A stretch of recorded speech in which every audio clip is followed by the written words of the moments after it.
ईद से होता है। मुझे एनडीयू में लोगों ने पढ़ाया कि नेशनल सिक्योरिटी में जो एलिमेंट है उसके सबसे पहले है आबादी। 90% आबादी इमरान खान उनके दिलों पे हुकूमत कर रहा है। दूसरी बात है मईशत। जब तक मुल्क के अंदर सियासी इस्तेकाम नहीं होगा, हमारी मईशत नहीं ठीक हो सकती। इसलिए नेशनल सिक्योरिटी के मसाइल को हल करने के लिए जरूरी है कि इस खित्ते में उस लीडर को, अवामी ताहीद के लीडर को आजाद किया जाए, उसके साथ इंसाफ किया जाए, उसकी अहलिया के साथ इंसाफ किया जाए।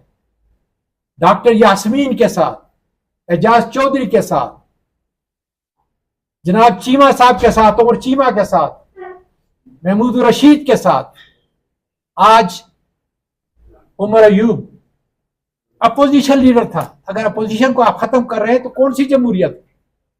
आज Shibli Faraz opposition leader senate के अंदर, कितना बड़ा कद है। लेकिन अगर आप उसको डिस्क्वालीफाई करते हैं इस भोंडे तरीके से, तो आप क्या तोको करते हैं।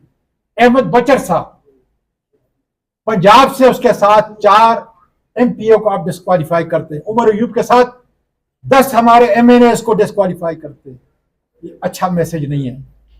खुदारा इस मुल्क में जमहूरियत की असास के लिए, कानून की हुक्मरानी के लिए, आइन की हुक्मरानी के लिए हम सबको इकट्ठा होकर अपने उस लीडर को बाइज्जत तौर पर अपने साथ लाना होगा, तभी पाकिस्तान आगे बढ़ेगा।